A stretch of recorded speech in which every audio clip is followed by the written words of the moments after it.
Bame Gadahara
Krishna Krishna Hare Hare, Hare Rama Hare Rama, Rama Rama Hare Hare, Hare Krishna Hare Krishna, Krishna Krishna Hare Hare, Hare Rama Hare Rama, Rama Rama Hare Hare, Hare Krishna Hare Krishna, Krishna Krishna Hare Hare, Hare Rama Hare Rama, Rama Rama Hare Hare, Hare Krishna Hare Krishna, Krishna Krishna Hare Hare,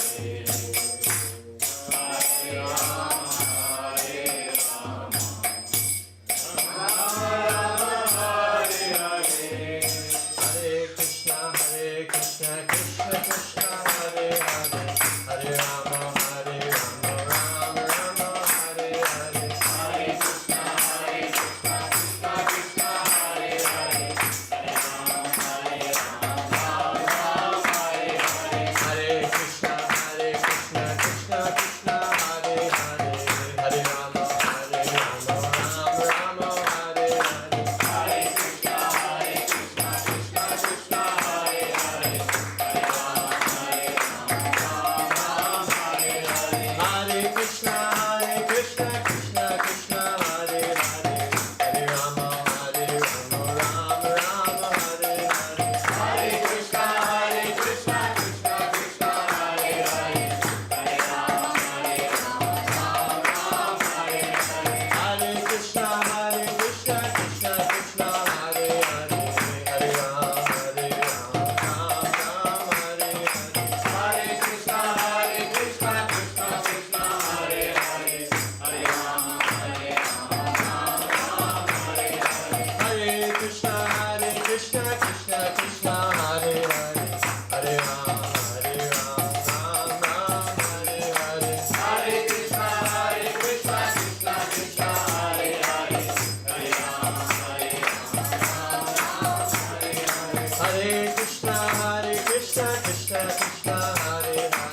Narasimha Parato Narasimha Ito Narasimha Parato Narasimha Ito Narasimha Parato Narasimha Ito Narasimha Parato Narasimha Yato Yato Yami Tato Narasimha Yato Yato Yami Tato Narasimha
Krishna. Dear devotees, welcome to our Sunday Love Peace program here at ISKCON Ottawa, 212 Somerset East Drive, the residence of our beloved Shri Gaura Aarati ki Jaya.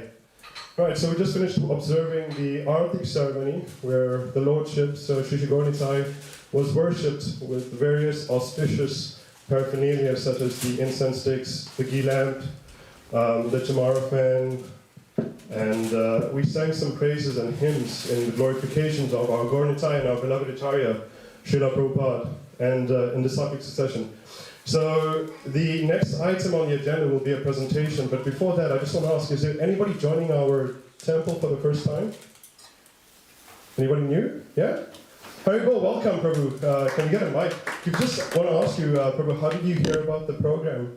And how did you come to find out about it? So I heard about this program from my friend who visited last week, and also I went to the ISKCON temple back in my home country in Mumbai, and I love the vibe and I want to know more about that, so I came here today. Oh, that's wonderful. So wonderful to have you here.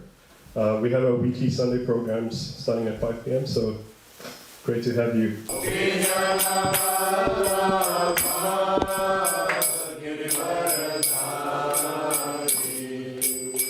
Yashodanandana Bhajana Ranjana Yashodanandana Bhajana Ranjana Yamuna Tira Vanachari Yamuna Tira Vanachari Radha Madhava Kunja Bihari Jaya Radha Madhava Kunja Bihari Gopijana Vallabha Girivaradari Jaya Gopijana Vallabha Girivaradari Yashodanandana Bhajana Ranjana Yashodanandana Bhajana Ranjana Yamuna Tira Vanachari Yamuna Tira Vanachari Jaya Radha Madhava Kunja Bihari Jaya Radha Madhava Kunja Bihari Gopijana Vallabha Girivaradari Gopijana Vallabha Girivaradari Yashodanandana Bhajana Ranjana Yashodanandana Bhajana Ranjana Yamuna Tira Vanachari Yamuna Tira Vanachari Hare Krishna Krishna Krishna Hare Hare Hare Rama Rama Rama Hare Hare Hare Krishna Krishna Krishna Hare Hare Hare Rama Rama Rama Hare Hare Hare Krishna Krishna Hare Rama Rama Rama Hare Hare Hare Krishna Krishna Krishna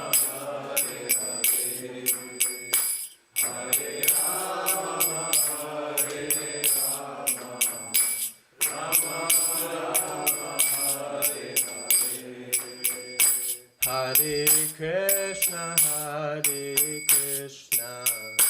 Krishna Krishna, Hare Hare, Hare Rama, Rama Rama, Hare Hare. Hare Krishna, Krishna Krishna, Hare Hare, Hare Rama, Rama Rama, Hare Hare. Jaya Radha, Madhava, Radha, Madhava, Radha. Jaya Radha,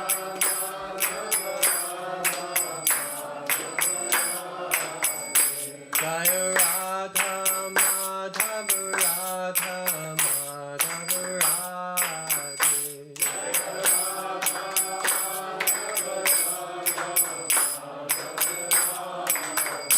Jaya Jaya Prabhupada, Prabhupada, Prabhupada, Jaya Jaya Prabhupada, Jaya Jaya Prabhupada, Prabhupada, Prabhupada, Jaya Jaya Prabhupada.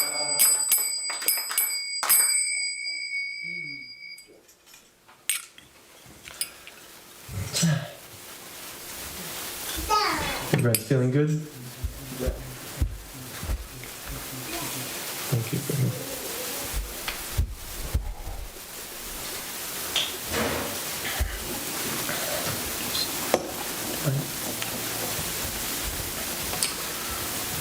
We're all teched out now. We have our cameras set up, microphone ready. Yeah. So today, like Mother Yoshika was saying, we're going to speak on a topic called Krishna Revealed. But before diving into it, I'll just do one little invocation prayer just to the great teachers of the tradition of Bhakti Yoga, and Srila Prabhupada and my spiritual master, the one who compiled this book. So, Om Jnana Timidandasya Ginanjana Shalakaya Chakshurun Militam Yena Tasmai Shri Guruve Namaha. Nama Om Vishnu Padaya Krishna Prashtaya Bhutale Srimate Bhaktivedanta Swamini Tinamane. Namaste Saraswati Devi Gauravani Pracharine Nirvisesha Shunyavadi Paschati Deshatarine. Jaya Shri Krishna Chaitanya Prabhu Nityananda Shri Advaita Gadadhar Shivasati Gaura Bhaktivinoda. Hare Krishna, Krishna Krishna, Hare Hare, Hare Rama, Rama Rama, Hare Hare. So, welcome all again. Today we'll be speaking from the Bhagavad Gita, as it is. I'm sure most of you maybe even memorized the Bhagavad Gita. And we're going to be touching from the 10th chapter of the Gita, which these verses are called the Chatur Slokis of the Bhagavad Gita, which is like the 4 quintessential verses that summarize all the substance of the Gita. And just to give some backstory, so the Bhagavad Gita is a conversation between Krishna and Arjuna on this battlefield, where Arjuna, this great soul, he's in a perplexing situation that he doesn't know what to do. He's against arms, against his friends, his relatives, his loved ones, and he's in complete anxiety. So he approaches his great friend and the Supreme Personality of Godhead, Krishna, and inquires from him, what do I do? How do I come out of this perplexing situation unscathed? He wants to leave, he wants to run away to the forest. But then Krishna starts to advise him on a way where he can navigate through the struggles of life, but having a spiritual outlook and a spiritual insight. So this chapter is called The Opulence of the Absolute.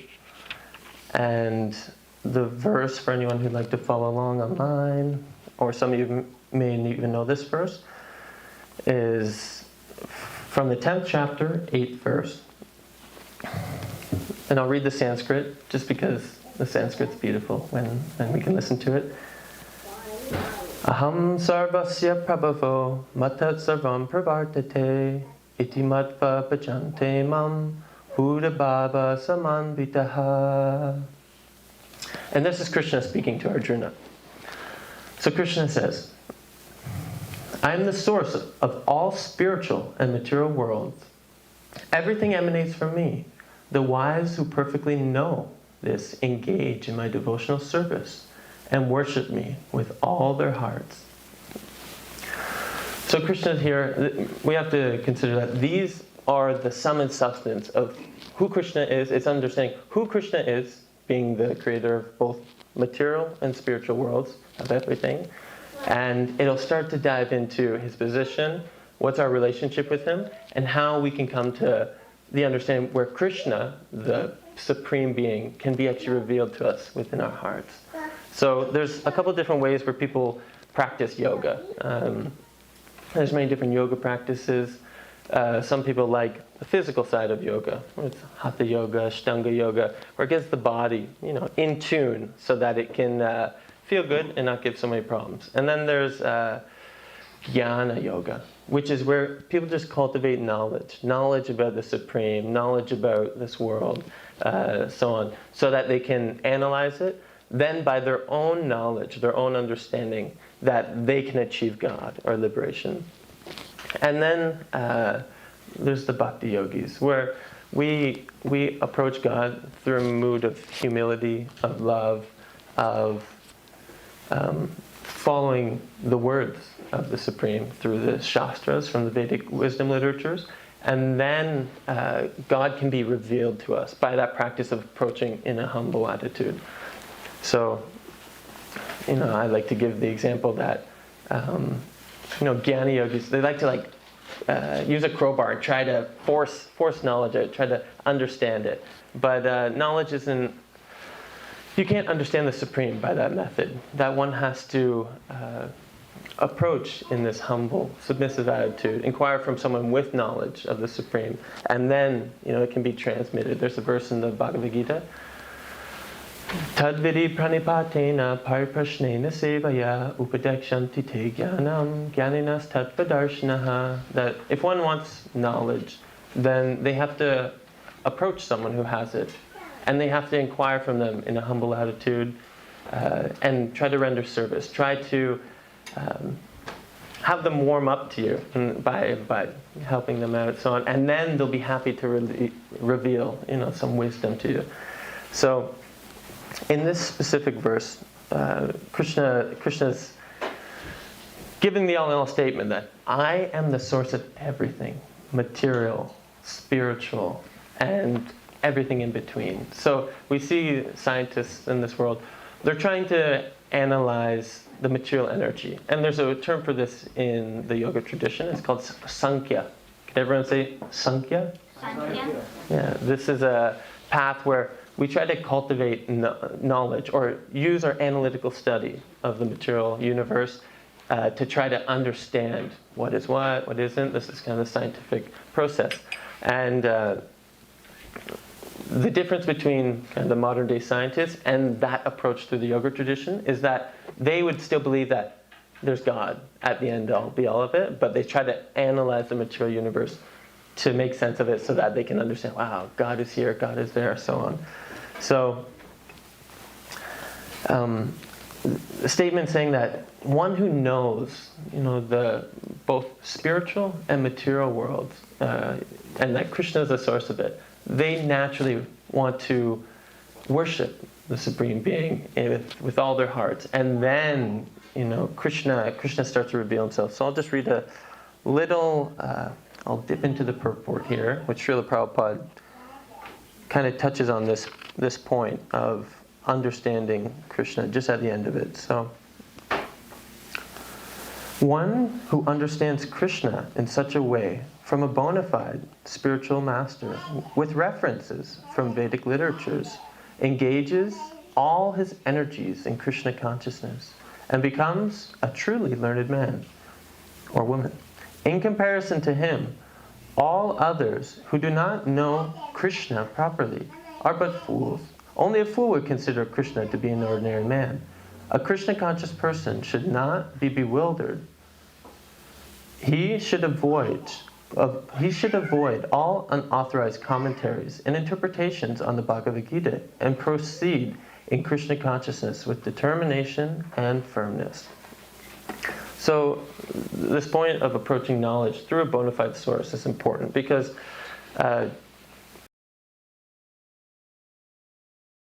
different translations, and it's from different commentaries, scholars, philosophers, so on. But the unique feature of the Bhagavad Gita as it is that it's been passed down through a particular lineage which has safeguarded it from any speculation on the subject matters of, who Krishna is he just a light within? Is he a god? Is he just a really powerful man? No. In the tradition that this lineage comes from, the Hare Krishna movement, it's the Gaudiya Vaishnava Sampradaya, or the Brahma Gaudiya Vaishnava Sampradaya.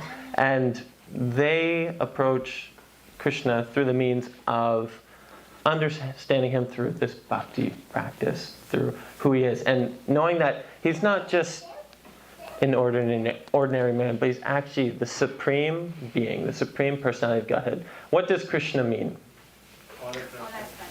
All attractive, yes, there you go. You're quick on it, Sahil. So Krishna means the all-attractive one. That he's full of all opulences. This is, when you read the Bhagavad Gita, Bhagavad means Bhagavan, God, also one who possesses all attributes, all beauty, all fame, all wealth, all intelligence, all strength, so on and so forth. And Gita means song, so song of God, or song of the Supreme. And knowing that Krishna has all these features, that's what the name suggests, that Krishna has all attractive features in full.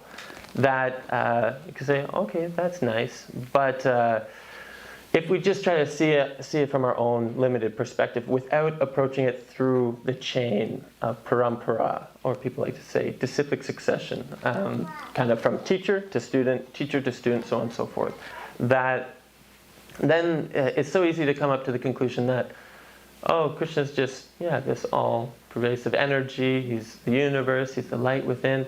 But actually, in some other scriptures that reference it, it says, Krishna is Sat Chit Ananda Vigraha, which means he's eternal, full of knowledge, and always blissful. Okay, I'm going to test you guys now.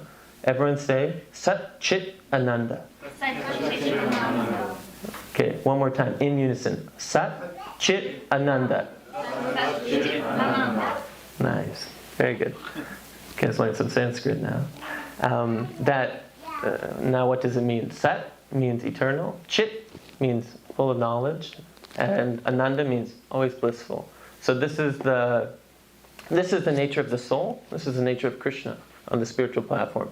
And then there's another word that you can have on there, Vigraha, which means form. That he has a form. It's just like we have a form, we have a body, which is temporary, kind of awkward sometimes, isn't it? A little awkward, the body. Mine is anyways. And that Krishna has this form, but it's a spiritual body, which it never dies, never gets old. It's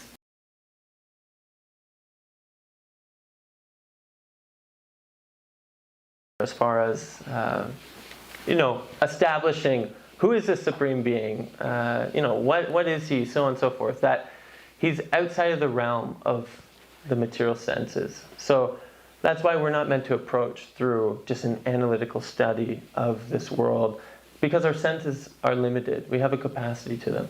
So that's why if we enter into the fold of bhakti, of devotion, then our material senses start to become purified, and it kind of like activates a spiritual sense of the self. And then, we can get a flow of knowledge coming down from a higher source through this practice. And while we're on the topic there, or we'll read this next one first. So this one,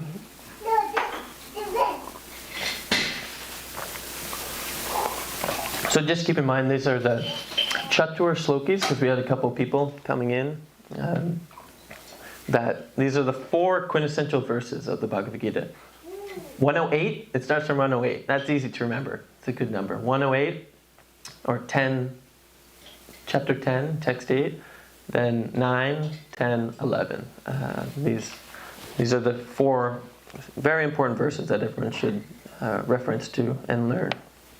So the next one is, we'll go to the Sanskrit and then the English. Matchita madgata prana bodhayantas parasparam katayantas chamam nityam tushanti cha ramanti cha.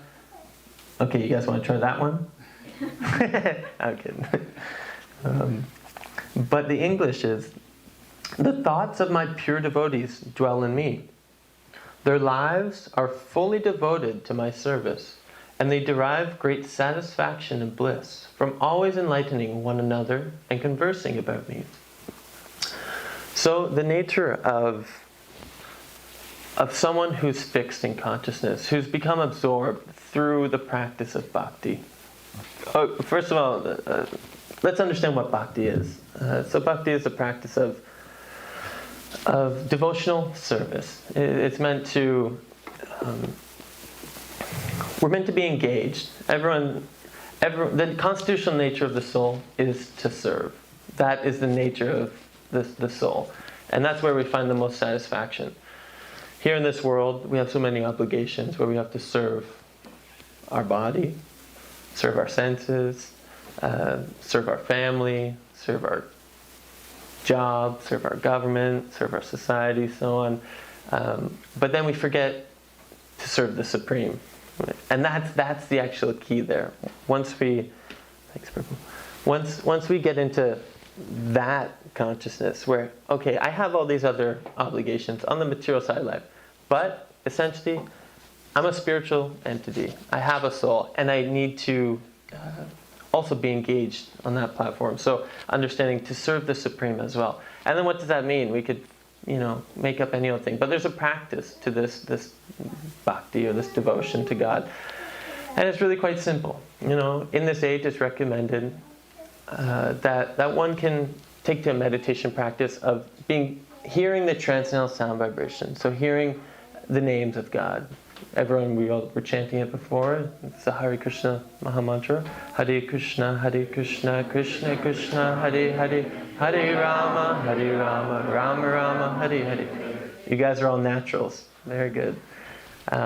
So that's a real simple practice. You can do it anywhere, anytime, walking down the street, singing in the shower. You can chant. And then also you can take some time to really make it a meditative practice where you can sit down with just you and Krishna and reveal your heart to him, and have a transcendental transmitter through this spiritual sound vibration of chanting the Hare Krishna mantra. And then there's a practice by which we have to engage the senses also, because otherwise the mind is going to take over. We're going to be swept away into doing something that the senses think are fun. But the soul won't really feel nourished by, won't really feel satisfied. So there's some simple practices that we can all try out tonight, actually. We're going to have a little test run of this, that we can eat some prasadam. This is a really fun one to do. So we can eat some nice food for the soul, or food that's been offered, to Krishna, to God. And then afterwards, someone can jump on the dishes and wash those. But having this spirit, so have this mood that, I'm doing this as an offering to my higher power, to God, we say to Krishna.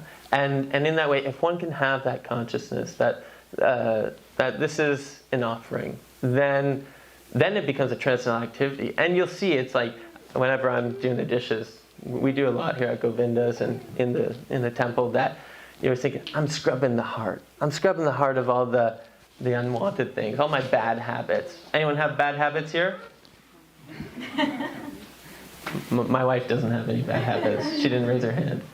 But, we all have some sort of, thing internally that we know we want to clean out. And the dishes are a great tool for that, especially when you do them at the temple. And then there's also two other practices. We'll give some more Sanskrit here. It's called Shravanam and Kirtanam.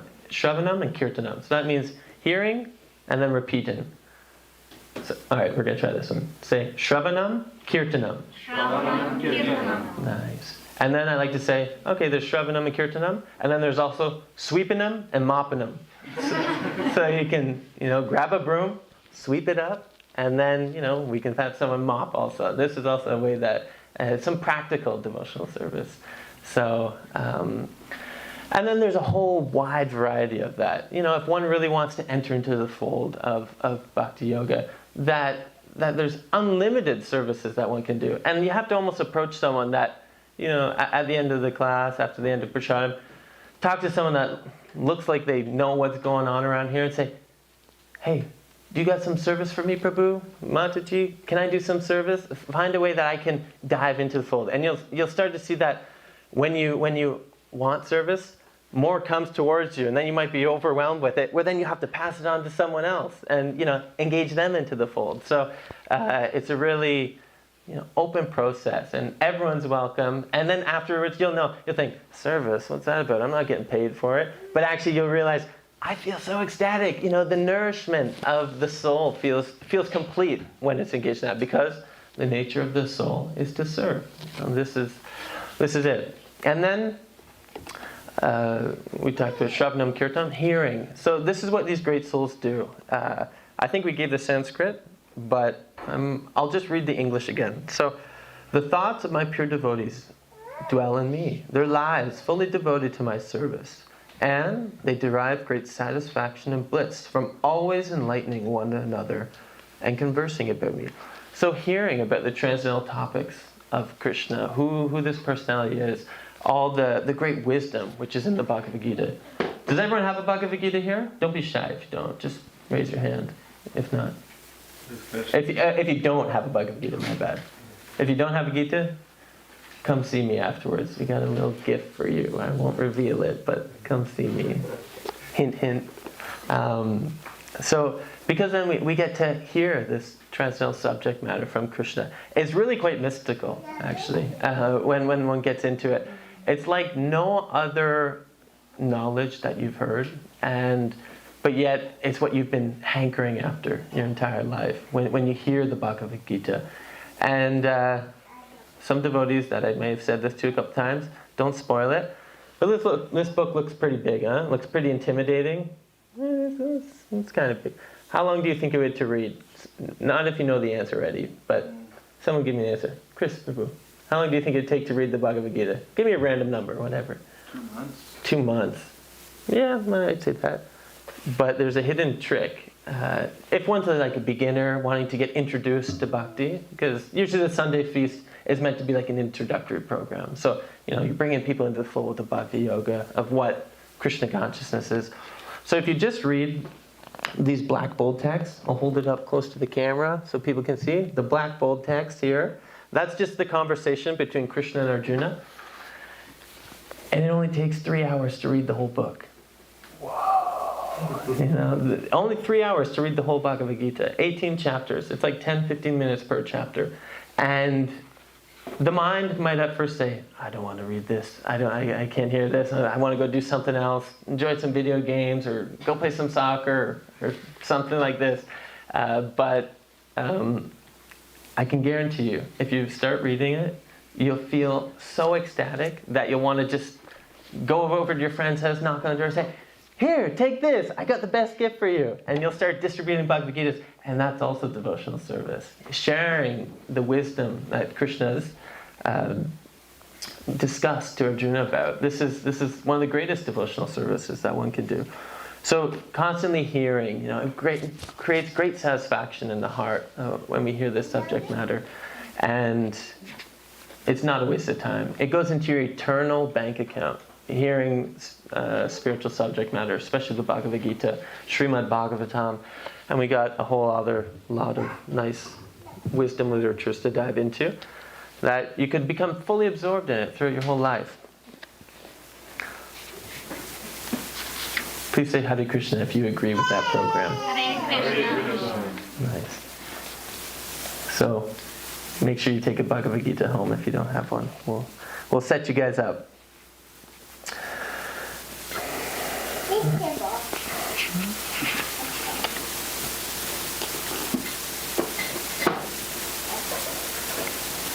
Okay, and then we'll read one of my favorite verses in the Bhagavad Gita, which is from the 10th chapter again. 10:10, really easy to remember. This is this actually solidifies my faith in this particular verse from the Bhagavad Gita, because this is the first Sanskrit verse you ever read. This is also a devotional service one can do. They can start to hear what Krishna says in the Bhagavad Gita, the beautiful Sanskrit prayers, and retain that in their mind. And they'll see they won't be able to get it out. You know, if you're trying to memorize a lecture or a public speaking, you're going to forget everything. You know, it's the nature of mind. But Sanskrit, it's such a refined language. Sanskrit literally means refined, that if you just learn it, you practice it a little bit, it'll just be seared into your memory, and that'll carry you through, you know, this life and other lives to come. So this verse, it goes, Tesham satata yuktanam bhajatam pritipurvakam dadami buddhi yogam tam yena mamupayanti te. That the translation is, to those who are constantly devoted to serving me with love, I give the understanding by which they can come to me. And that verse resonated with me so much because I wasn't into hearing Sanskrit or learning, you know, Sanskrit, but I just saw that when I was reading the Srimad Bhagavatam one day, and it was just inserted in the purport. I thought, hey, that sounds very beautiful how it's pronounced. So I just read it once, read it twice, read it 3 times, 5 times, and I tried to close my eyes, and then it was just seared in my brain, and I was like, okay, I'll wake up and I'll forget it. And then I woke up early, and I just tried saying it, and it was there, you know. So the verse is that, you know, those who are constantly devoted to serving me, who make the bhakti practice a steady system, a steady practice in their life, then Krishna will give the intelligence by which one can understand him. So it's not by this just cultivating all the knowledge and trying to even read the Bhagavad Gita from an analytical standpoint, say, I'm going to master the Bhagavad Gita, I'm going to memorize the whole Bhagavad Gita, and then you think you'll understand Krishna. No, you're going to be befooled. But if you approach in a way that, Krishna, I just want to serve you. You're so mystical. You're so out of my capacity to understand.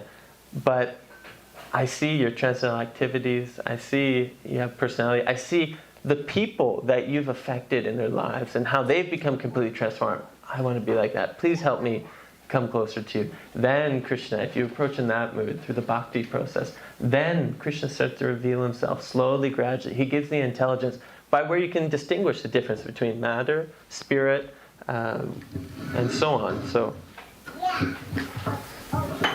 you can just lift it up. So this verse is also talked about in the purport that it says buddhi yogam tam. So using the buddhi. Someone who knows Hindi, what does buddhi mean? Mind. Maybe there's a translation. Intelligence? Yeah, nice. So the intelligence, which means taking to this process of buddhi yoga or bhakti yoga, it's the intelligent path. It's the most reasonable, it's the most practical, it's the most easily accessible, because you don't got to go off to the forest or go off down by the river and sit on a rock and just, you know, shanti shanti om, you know, just sit there and do some severe austerities. But you can integrate it into every facet of your life, every practice, whatever you do. You know, here we're known as the Hare Krishna movement is known as the kitchen religion.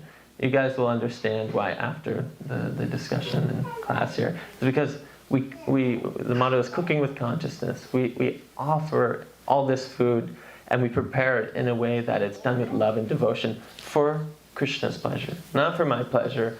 It's not that, you know, usually people are making food at home and they're sticking their fingers in it and licking it while we're cooking. But here we're like, no, this is for Krishna's pleasure. I'm going to make this as an offering.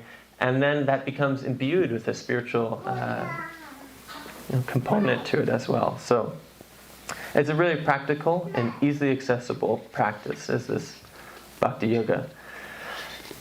And then we'll do the last but not least, which is from chapter 10, text 11. And again, we're just going through the Chatur Slokis. That means the 4 quintessential verses of the Bhagavad Gita.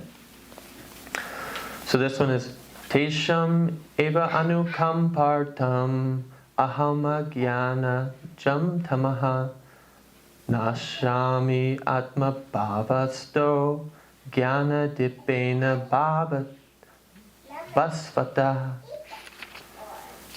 And the translation is, to show them special mercy, I dwell in their hearts, destroy with the shining lamp of knowledge the darkness born of ignorance. And I'll take a dip into the purport here, just for a little bit, because it's so nice to hear from Srila Prabhupada. I said before was, if you just read the Black Bold text, it'll take you 3 hours to read, but it's highly recommended to understand the Bhagavad Gita perfectly and in the proper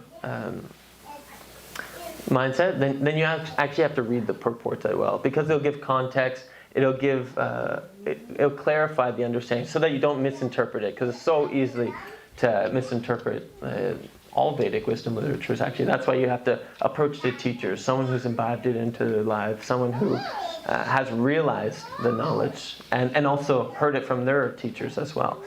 So we'll just go through it for a little bit. So the Lord tells Arjuna that basically there's no possibility of understanding the supreme truth, the absolute truth, the supreme personality of Godhead, simply by speculating. For the supreme truth is so great that it is not possible to understand him or to achieve him simply by making a mental effort. A man can go on speculating for several millions of years, and if he is not devoted, if he is not a lover of the Supreme, he will never understand Krishna or the Supreme Truth. Only by devotional service is the Supreme Truth, Krishna, pleased, and by his inconceivable energy, this is important, and by his inconceivable energy, he can reveal himself to the hearts of the pure devotees. The pure devotee always has Krishna within his heart, and with the presence of Krishna, who is just like the sun, and the darkness, the darkness of ignorance at once dissipates. That is the special mercy rendered to the pure devotees. So in essence, again, that point's spoken again and again, that you can't understand Krishna by mental speculation. That the only way to understand him is by approaching him through that method of pure devotion. That I want nothing in return, Krishna.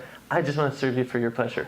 And it kind of is like a weird concept to come into. If one's coming into the fold of this practice, for the first time, it's like, yeah, I can't understand him, I can't perceive him, but just do it. I guarantee you'll have some reciprocation. Because actually, since we have a body, we have a mind, we have intelligence, but we're not those things. We're actually the soul. We're the observer of the mind, of the intelligence, of the body. And it's important for us to understand the awkwardness of the body, but the elegance of the soul. And understanding that we actually have a spiritual nature. So within being an individual spirit soul, an Atma, there's also the Paramatma, the super soul within the heart. That's right there. And that's where Krishna, he's just observing. He's like, okay, I see you're out in this world, enjoying and having fun. But when you start to turn back towards Krishna in the heart and understand, he's actually there, then Krishna turns back and he starts to reveal himself. He starts to open up these spiritual truths to you so that you can come to a deeper relationship with him. And that's ultimately the goal of spiritual practice, is develop a relationship with the Supreme. And it's only, just from an intellectual understanding, it's really only through the process of devotion that one can approach God in that way. It's like, it's like you have relationships in this world. If you do stuff in love, if you do stuff out of gratitude, if you open your heart to those loved ones, family, friends, then naturally they're going to reveal their heart's deepest, darkest, desires, their truth, everything. They'll start to, open up to you. Whereas, if you just try to force them to tell you, they're going to close off even more. So that's the practice. So I'm just going to read one after another because it's nice to hear them all in unison, the Chatur Slokis. So we'll just hear it in one shot. We'll do Sanskrit and English. Aham sarvasya prabhavo mata sarvam pravartate iti matva bhajante mam buddha bhava samanvitaha. I am the source of all spiritual and material worlds. Everything emanates from me. The wise who perfectly know this engage in my devotional service and worship me with all their hearts. Madchita madgata prana bodhayantas parasparam katayantas chamam nityam tushanti cha ramanti cha. The thoughts of my pure devotees dwell in me, and their lives are fully devoted to my service. They derive great satisfaction and bliss from always enlightening one another and conversing about me. Tesham satata yuktanam bhajatam pritipurvakam tatame buddhi yogam tam yena mam upayanti te. To those who are constantly devoted to serving me with love, I give the understanding by which they can come to me. And the last one is Tesham eva anukampartam aham agyanajam tamaha nashyami atma bhavasto jnana dipena basvata. To show them special mercy, I, dwelling in their heart, destroy with the shining lamp of knowledge the darkness born of ignorance. So, ultimately, we wonder, why did Krishna come to this world? We have to kind of understand the backstory as well. That anyone who's watched the Mahabharata, if you're from India, I'm sure you've probably watched the Mahabharata. There's a famous verse right in the beginning of it. It says, Yada yada hi dharmasya glanir bhavati bharata abhyutanam adharmasya tadatmanam shujamyaham. Was that right? Yeah. Okay. So that why does he come? And I'll just read it word for word because it's much better than I could speculate about. Which that's in the 4th chapter of the Bhagavad Gita, and he says. It's chapter 4, text 7. That he says, whenever and wherever there's a decline in religious practice, O descendant of Bharata, and a predominant rise of irreligion, at that time I descend myself. So the purpose that Krishna appeared in this world was because due to time, due to degradation of this age, that naturally people get out of touch with their spiritual nature, with their connection to the Supreme. And that's why Krishna came to reinsert what real spirituality is, what real transcendental knowledge is, and came to set a whole great grand scheme up to just speak the Bhagavad Gita, to have for all people to hear for all times. And then the greatest thing is that we are able to relish the wisdom that Krishna spoke. It's like we're right there on the battlefield of Kurukshetra, that we're able to hear the transcendental message that Krishna is giving to us, and then have a whole society where we can put to practice the arts of devotion. Krishna just spoke it, but then he realized, no one's actually doing what I said. So there's this unique, and this is in Bhakti Yoga, there's the great practical aspect of it, where there's the practical application of bhakti, understanding that we're not this body, we're not the mind, we're not the intelligence, but we're actually a spiritual entity, analyzing from there. It's very practical. And then there's more esoteric, so the deeper, spiritual sentiments of the Supreme, why he does what, so on, and we can dive into it unlimitedly. So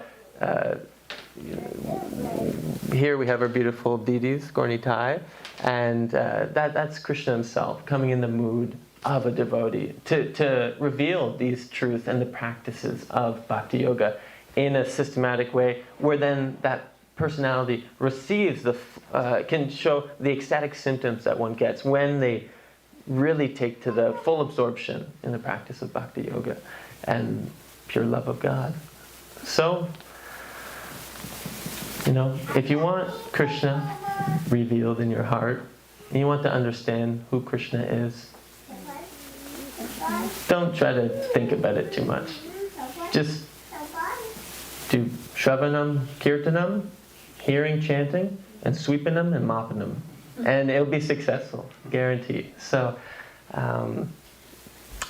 we'll kind of keep it short and sweet. We've been on there for a little bit, but now is the fun time for reflections, questions, corrections, concerns, some more practical applications. Anything across the board. If one's wanting to dive into, this is what the Sunday Feast is for, is to try to understand what spirituality is, what bhakti yoga is, what is this Krishna consciousness that you guys are all doing here. And it could be as simple as like, why you guys all dancing and singing? You can ask these questions too. So, feel free to ask anything that comes to your mind. And we guarantee, in 5 seconds or less, we'll get the mic to you. Sharat's going to be running all over the place, passing mics around. So, all right, Hare Krishna. First of all, I think let's give a big Hare Bol to Mandala Rama Prabhu. I think that was such a wonderful class. Hare Bol! Come on, one more time. Hare Bol! That was a really wonderful class. So you know what, as Mandala Rama Prabhu said, right? To understand Krishna, we need to do two things. We need to listen, and we need to sort of hear. To speak, right? So now it's our time to sort of engage with in this process of bhakti, this process of devotional service, where we now get to participate in that. So, does anybody have any questions? With this such an... Oh, we do. All right, just 1 second. Sadhu Sahil. Oh, time. Yeah. Nice. 5 seconds. Thank you for the wonderful class, Prabhu, and Chatur Shloki as well. My question from the Bhagavad Gita, when Pandav went and Krishna was going from Hastinapur to Dwarka, and Mata Kunti asked for the sorrow or unhappiness. So if we achieve something in material life, we forgot Krishna. So how we can, in the time of material happiness, how we can still remember Krishna? So your question is that in the time of some material success or joy, we may forget Krishna. And how can we keep Krishna on our mind, even through great success, and not only the down times in life? Correct? Yeah. Usually we see this as like, okay, I'm only going to come to the temple because someone in my family left their bodies, or I went through a breakup, or, my friends are being mean to me. I need help from you, God. Yeah, this is a thing, and it's a nice way to approach God. They see that I'm calling up for help. I need something, and please help me. I don't know where else to go to. This is great, but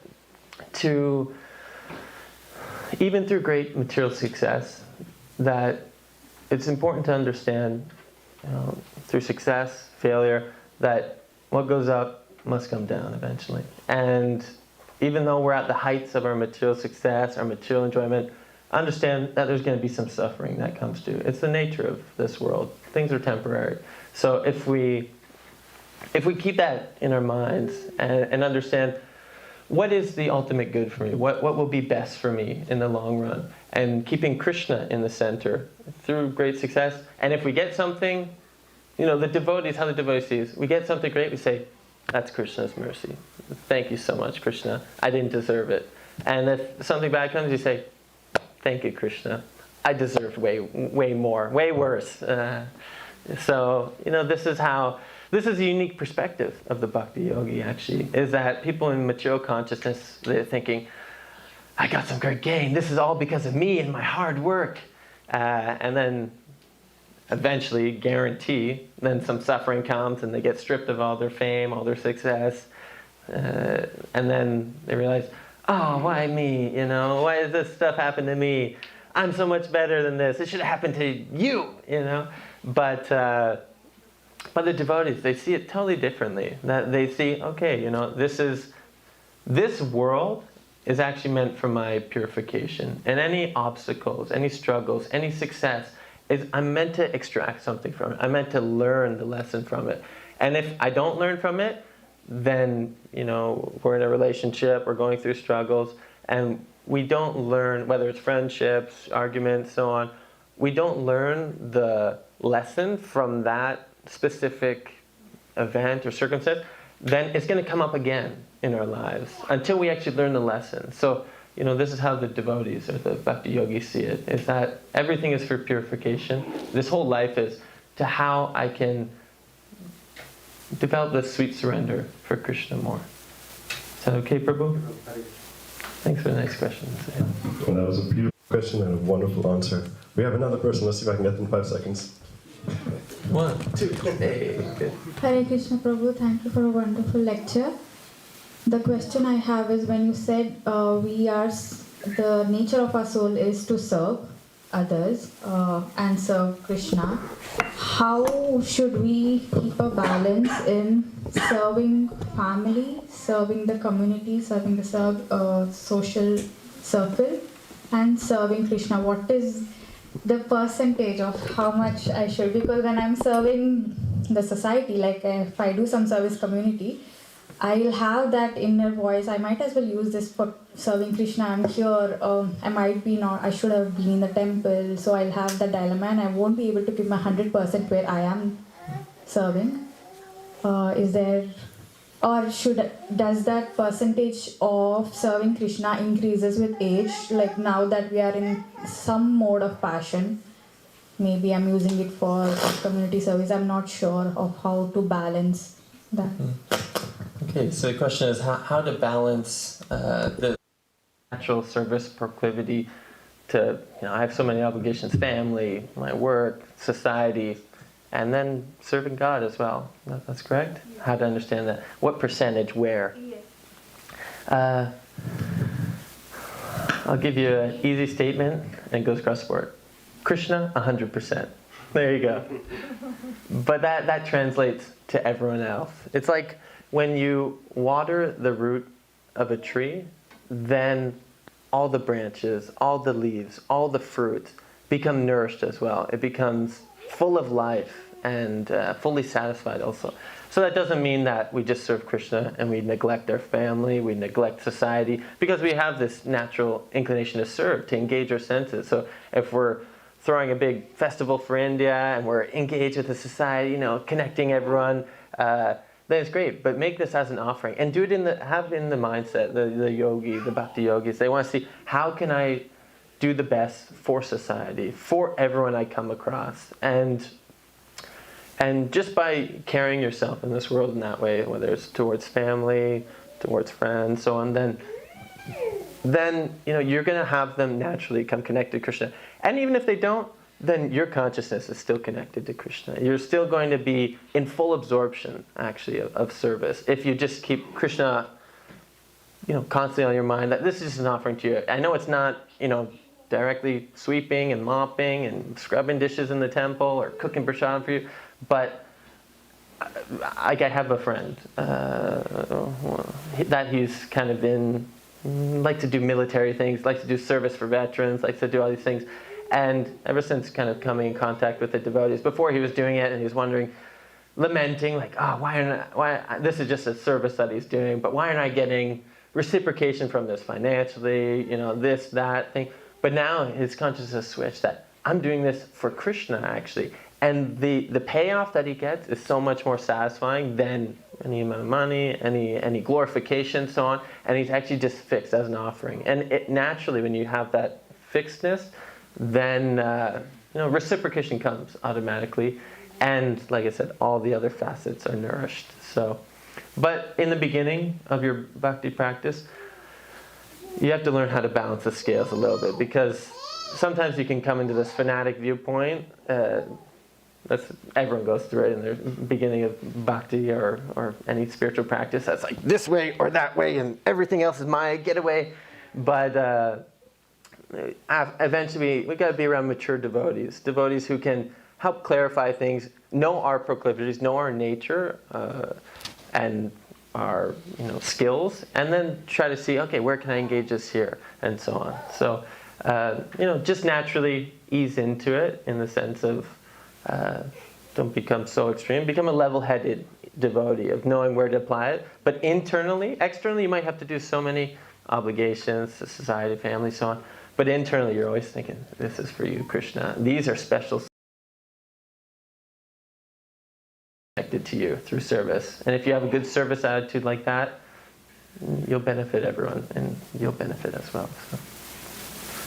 Follow-up? If you have follow-ups too, they're welcome, in case I didn't miss the point. Sounds like we have perfect questions, perfect answers tonight. We have another devotee here. Hare Krishna Prabhu. So I have a bit silly question. In Bhagavad Gita it is said that nature comprises of 3 modes, Sattva Gun, Rajogun and Tamagun. So the Sattva Gun is fine, but I was just wondering why Krishna created the other 2 modes. Wouldn't the world be nice if there was no violence, no intoxication? I think it'd be a wonderful world. I think it'd be perfect. But so there's for those who don't know the Sanskrit, that there's I think it's 13th chapter or something like that. But it's 3 modes of material nature. So it's that this temporary existence, this material universe, has variety in it. It's Sattva Gun, which means goodness. Rajagun, which means passion, and Tamagun, which means ignorance. Yes. So there's these 3 modalities which are dictating the living entities that are here. That we're almost like puppeted by these 3 modalities, and they're in constant flux. Some, early morning time, we're really clear-headed. We're good to go. The mind is very peaceful. This is more sattva gun. It's more in the mode of goodness. And then 8 o'clock rolls around, you get in your car, and then you start road raging. Let me out here, honk honk. The mode of passion kicks in, that's rajagun. And then tamagun, that's kind of more like ignorant, lazy, so on. So, sleep kicks in, you kind of get a little lulled down. So these modalities serve a purpose in one sense, and it serves the function of there's different living entities, there's different varieties in this world. Some are more geared by their habits, cultivating sattva goodness. Some have really passionate natures. Some have like to dabble with stuff. It's geared more towards the lower natures, because in this material existence there's these varieties, there's these degradations or these grades of living entities, which according to the consciousness that we cultivate, then we act in a particular way, or we get a specific body. So this is when you get into like the deep, esoteric, spiritual subject matters, the higher planetary systems, the middle planetary systems, the lower planetary systems, and then they're kind of in flux there. So people who cultivate sattva, which is what we're doing here. We're hearing transcendental subject matter, so on. That they're more geared toward goodness. They're more peaceful, happy, joyful. Passion, you're go, go, go. I need more. There's never enough. And ignorance is just like, yo, man, get away from me. But the ultimate goal of any living entity here, because even if you're in goodness, if you're in passion, if you're in ignorance, then you're still bound by the modes of material nature. You're still going to be stuck in this material existence.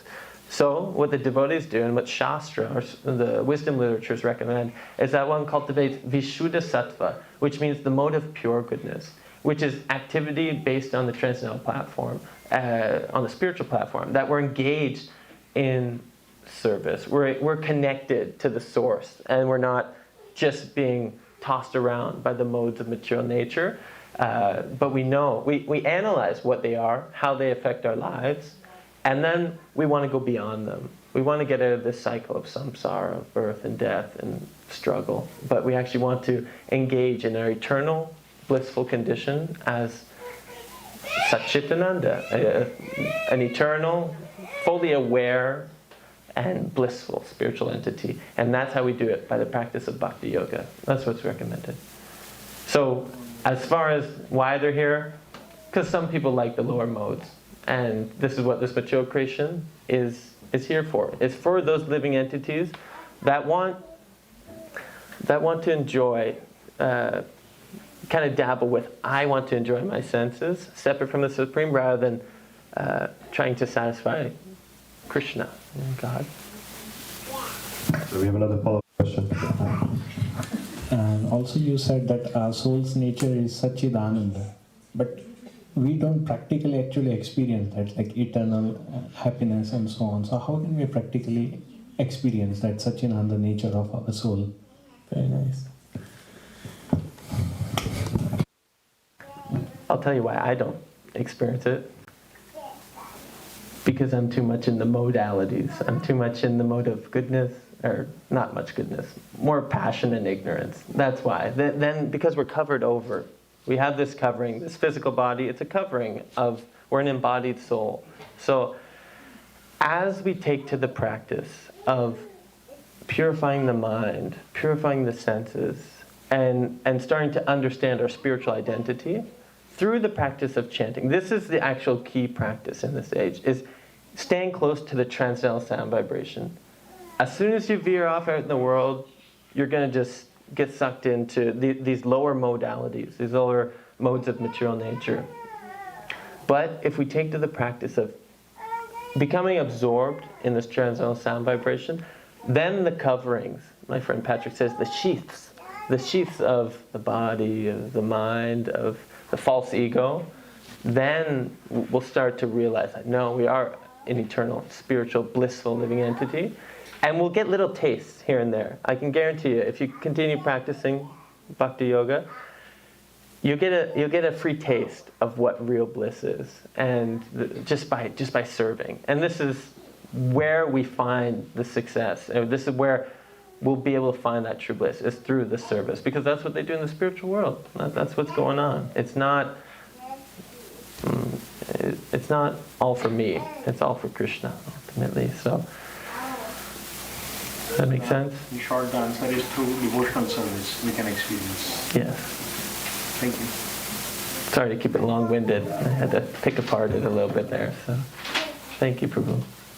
All right, do we have any more questions or comments? We do? Okay.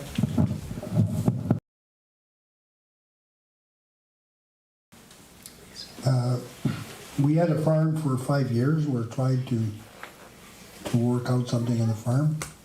And we had Maharaj Bhakti Raghava, who stayed with us for a couple of months. And in my 10, 11 years of trying to practice, those were my best months when he was close. He never preached to us, he just was there. A couple of weeks he had programs like every once a week. But at one time I asked him, Maharaj, how can I do better practice? And he put his hand on my shoulder and says, stop going out at night. And we know at night is the mode of passion. And I didn't really listen. I got in really deep trouble. And now, I'm getting older and I should learn from Maharaj that going out at night and in bars and music and karaoke and all types of passionate things, and you can get in real trouble. So I got in trouble and I hope I learned my lesson. So I'm not going out at night anymore. Because I see only trouble. Nice. Very relevant, actually. And what comes up is that, the different modes of nature, they're kind of surcharged out in the world. You're going out to bars, you're going to the clubs. It's very passionate nature, Whereas here you'll see people dancing. They're like, they're more in a mode of goodness, more blissful. It's a total different type of environment of, dancing, of enticements that come. So, like Raymond Prabhu was saying, that he was associating with this great soul, Bhakti Bhagava Swami, which he really supports farm programs all across the world, and he's really this deep spiritual figure in the Hare Krishna movement. And he was saying how just by associating with him for a couple weeks, I never felt more enlivened in my spiritual life than ever. So rather than going out to the bars, rather than going out to clubs and getting that type of surcharged association where then the mode of passion comes up more, the mode of ignorance comes up more, but you associate with devotees and they lift you up to a higher level, especially those devotees who are really fixed, those devotees who are really pure of heart, then they'll carry you to a higher level in your spiritual life. And this is what we should all search for, actually. So keep it up, Raymond Prabhu. Keep coming. It's so nice to see you, Prabhuji. I just heard dancing, and that's actually going to be transitioning to the next part of the program. So we'll be having a nice, slightly longer than usual kirtan for about half an hour. So we'll be able to shake off those legs and dance in the right spirit and the right mood. So Raymond Prabhu, feel welcome to start dancing.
Hare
Hare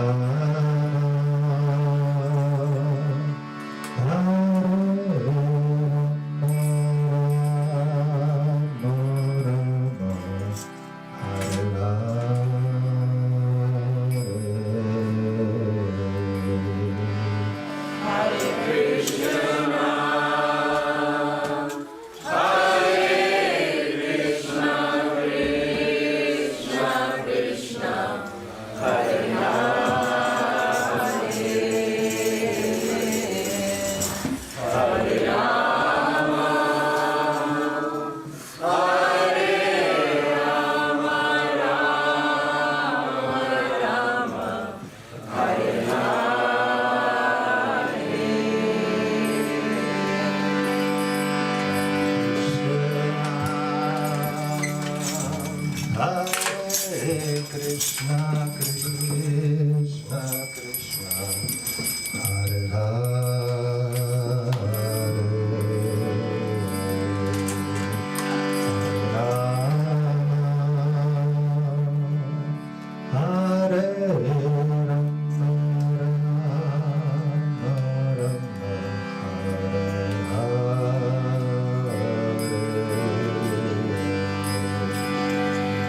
Krishna,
Aarti.